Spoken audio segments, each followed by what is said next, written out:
Everyone. तो आज हम बात करेंगे ग्रेड 10 के साइंस के एक बहुत इंपॉर्टेंट चैप्टर की। केमिस्ट्री का चैप्टर है जो मेटल्स और नॉन मेटल्स। मेटल्स और नॉन मेटल्स की मैक्सिमम वेटेज पे क्वेश्चंस आते हैं इन योर बोर्ड एग्जाम्स। सो सबसे पहले तो आपको ये पता होना चाहिए मेटल्स और नॉन मेटल्स के साथ साथ एक तीसरी चीज़ है जो कि बहुत इंपॉर्टेंट है, वो होते हैं मेटलॉइड्स। मेटलॉइड्स आपने ग्रेड 9th में अपने पढ़ा होगा। मेटलॉइड्स के साथ उनकी प्रॉपर्टीज़ जो होती हैं वो इंटरमीडिएट होंगी, जस्ट लाइक आपके मेटल्स और नॉन मेटल्स। मतलब वो कुछ प्रॉपर्टीज़ मेटल्स की तरह दिखाएंगे, कुछ नॉन मेटल्स की तरह दिखाएंगे। पर जब हम इन प्रॉपर्टीज़ के बारे में बात कर रहे हैं तो उससे मेरा क्या मतलब है। प्रॉपर्टीज़ में सबसे पहले जो आपको ध्यान रखना है वो होता है फिज़िकल प्रॉपर्टीज़ का।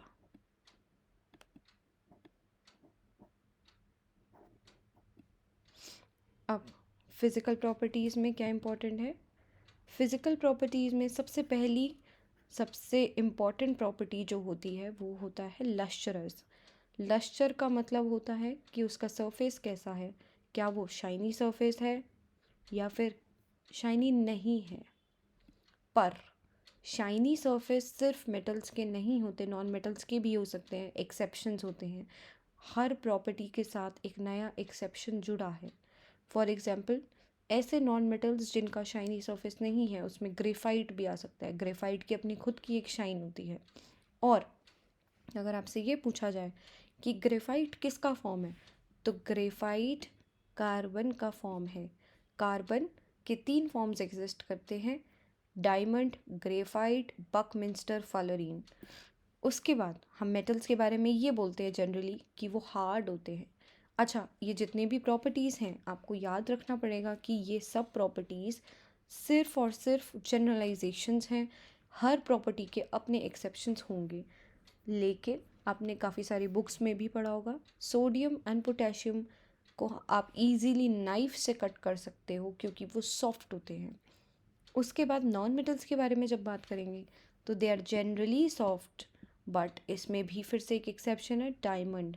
डायमंड अर्थ पे एग्जिस्ट करने वाला इकलौता हार्डेस्ट सब्सटेंस है। ऑल्दो और भी एग्जिस्ट करते हैं, but diamond is known to be hardest natural substance. Natural word पे ध्यान देंगे।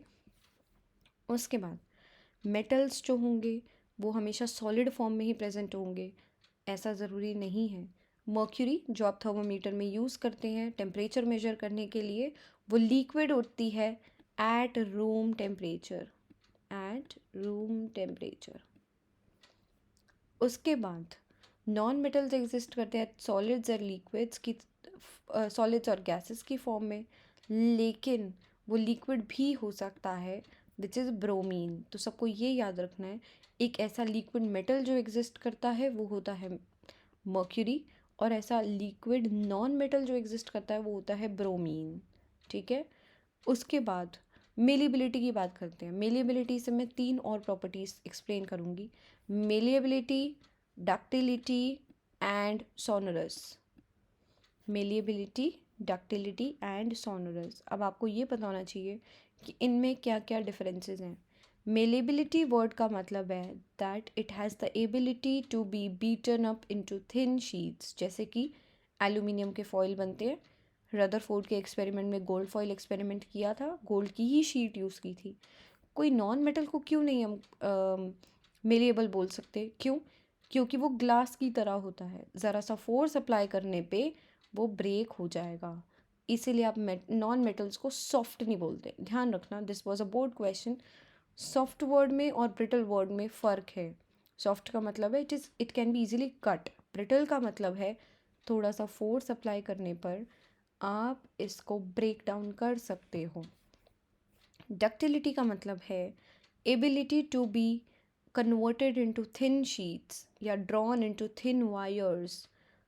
थिन वायर्स में आप क्या कहते हैं, थिन शीट्स में था मेलिएबिलिटी, डक्टिलिटी में है थिन वायर्स, जैसे कि कॉपर की वायर्स जो होती हैं जो आप यूज़ करते हैं अपने इलेक्ट्रिकल वायरिंग सिस्टम में। एंड इलेक्ट्रिकल वायरिंग सिस्टम में क्यों हम मेटल्स की वायर्स यूज़ कर रहे हैं, क्योंकि इसके पास एबिलिटी होती है कि ये इलेक्ट्रॉन्स का फ्लो इलेक्ट्रॉन्स के फ़्लो को अलाउ कर सके, पर नॉन मेटल्स कभी भी इलेक्ट्रॉन्स के फ़्लो को अलाउ नहीं करते। लेकिन इसमें एक एक्सेप्शन है कि ग्रेफाइट के पास ऐसी एबिलिटी होती है कि वो इलेक्ट्रिसिटी कंडक्ट कर सके, तो एक बार उस पर भी ध्यान देना है। Next is metals are good conductors of heat and electricity. ये आपको ऑलरेडी पता होगा, क्यों? क्योंकि इसके ऊपर ऐसा एप्लीकेशन बेस्ड क्वेश्चन बोर्ड में आया है। कुकिंग यूटेंसिल्स को हम मेटल से बनाते हैं, क्यों? सबसे पहली बात तो उनकी अच्छी हीट कंडक्टिविटी होती है, दूसरा उनके पास मिलीबिलिटी की प्रॉपर्टी होती है। नॉन मेटल्स के जो होते हैं they are poor conductors of heat and electricity. अच्छा, पुअर कंडक्टर और इंसुलेटर में फ़र्क होता है। पुअर कंडक्टर मतलब कर भी सकते हैं ऑन सर्टेन कंडीशंस, और वैसे जनरली तो नहीं करते हैं ये। जैसे कि ग्रेफाइट मैंने पहले बता दिया, ग्रेफाइट एक एक्सपेरिमेंट है जिसके अंदर हम क्या करते हैं, एक बीकर लेते हैं, उस बीकर में you are going to take water H2O। अब इसी बीकर के अंदर 2 रॉड्स डिप की जाती हैं सेम साइज़ की ग्रेफाइट की, ऊपर सर्किट लगाया जाता है। सर्किट लगाने के बाद what is going to happen is, आप क्या देखते हैं, ये जो वायर्स होती है सर्किट लगाने के बाद आपको नज़र आता है यहाँ पर बबल्स बनने स्टार्ट होते हैं। ये बबल्स किस लिए बन रहे हैं? Because of conduction of electricity. ठीक है, so the whole circuit represents that graphite is going to conduct electricity। इसमें आप बल्ब का यूज़ कर सकते हैं बीच में, ये देखने के लिए कि कितना एविडेंट है जो आप कंडक्शन दिखा रहे हैं वो। उसके बाद सबसे इम्पॉर्टेंट प्रॉपर्टी है ये, एक बात ध्यान रखना, गैलियम और सीजियम 2 ऐसे मेटल्स हैं जो हाथ पे ही मेल्ट हो जाते हैं। ये काफ़ी बार क्वेश्चंस आया है, क्यों? क्योंकि इनका मेल्टिंग पॉइंट थोड़ा रूम टेम्परेचर से कम होता है। ठीक है, सपोज़ रूम टेम्परेचर अगर आपका 25 डिग्री सेल्सियस है तो ये 25 के जस्ट नीचे ही मेल्ट करना शुरू हो जाएंगे। So they exist in their molten states कह सकते हैं, या फिर in their liquid state at room temperature कह सकते हैं। मेटल्स की जनरली डेंसिटी और मेल्टिंग पॉइंट हाई होता है, इसीलिए उनकी वायर्स बना रहे हैं ना। और मेल्टिंग पॉइंट को आप इससे भी कनेक्ट कर सकते हैं कि कुकिंग यूटेंसिल्स जो होते हैं उनका आपने कभी नहीं सुना होगा कि मेटल जो है वो मेल्ट हो गया, so that is not going to happen. इसीलिए हम मेटल्स को ही यूज़ करते हैं अपने यूटेंसिल्स बनाने में। नेक्स्ट और बहुत इंपॉर्टेंट प्रॉपर्टी है सोनोरोसिटी। सोनोरोसिटी का मतलब होता है कि उसको हिट करने पे प्रोड्यूसेस अ रिंगिंग साउंड, जैसे कि बेल में आती है, मंदिर वाली बेल की बात हो रही है यहाँ पर। सो रिंगिंग साउंड आती है। फॉर एग्जाम्पल, आप किसी भी मेटल की चीज़ को हिट करेंगे, मेटल की बॉटल को हिट करेंगे, तो you will hear a ringing sound which is different. Unlike अगर आप किसी नॉन मेटल को हिट कर रहे हैं, ग्रेफाइट को हिट कर रहे हैं या फिर किसी और नॉन मेटल को हिट कर रहे हैं, so what is going to happen, sonorosity नहीं होती उनके पास। उसके बाद आता है सबसे इम्पॉर्टेंट प्रॉपर्टी जिसके ऊपर बेस्ड पिछले 3 साल से क्वेश्चंस आए हैं, विच इज़ मेटालिक ऑक्साइड्स जो होते हैं they are basic in nature. Metallic oxides are basic in nature. क्यों बोल रही हूँ मैं ऐसा? बेसिक और एसिडिक डिसाइड करने कैसे करते हैं हम? बेसिक और एसिडिक डिसाइड होता है एक प्रॉपर्टी से जिस जो शो करते हैं लिटमस।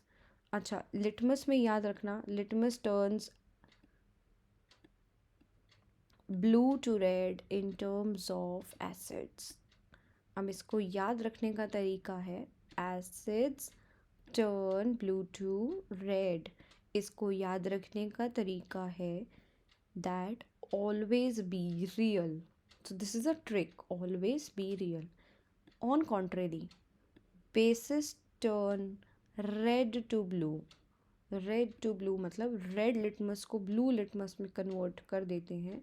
इसको याद रखने का तरीका, जस्ट अ स्लैंग जो आप लोग यूज़ करते हैं अपनी डेली लाइफ में, be right back. So this be right back and always be real, ये आप कभी नहीं भूलेंगे कि acids turn blue to red and bases turn red to blue. Metallic oxide का क्या मतलब है? मेटल की रिएक्शन ऑक्सीजन के साथ, मेटल की रिएक्शन ऑक्सीजन के साथ पिछले चैप्टर में पढ़ी थी। जैसे कि मैग्नीशियम की रिएक्शन अगर आप ऑक्सीजन के साथ कराते हैं, so what is going to happen over here is you will get magnesium oxide which is MgO। Magnesium oxide का फॉर्मूला MgO। अब इससे फर्स्ट चैप्टर भी रिवाइज हो जाएगा। हम इसकी बैलेंसिंग कैसे करते हैं। सपोज़ यहाँ पर मैंने 2 लगा दिया तो दिस बिकम्स 2 एंड 2 यहाँ लगेगा। So now left hand side पे मैग्नीशियम कितने हैं 2, राइट हैंड साइड पे भी 2। लेफ्ट हैंड साइड पे ऑक्सीजन कितने हैं 2, राइट हैंड साइड पे भी 2। तो इसीलिए now this equation is balanced. ऐसे ही बैलेंसिंग चैप्टर 1 में दी थी and this is a revision for you. Non metallic oxides are acidic in nature. Non metallic oxides are acidic in nature. Example ले सकते हैं हम कार्बन डाइऑक्साइड का। कार्बन डाइऑक्साइड जो होता है it is acidic in nature, मतलब ये क्या करेगा, रेड लिटमस को ब्लू लिटमस में कन्वर्ट कर देगा।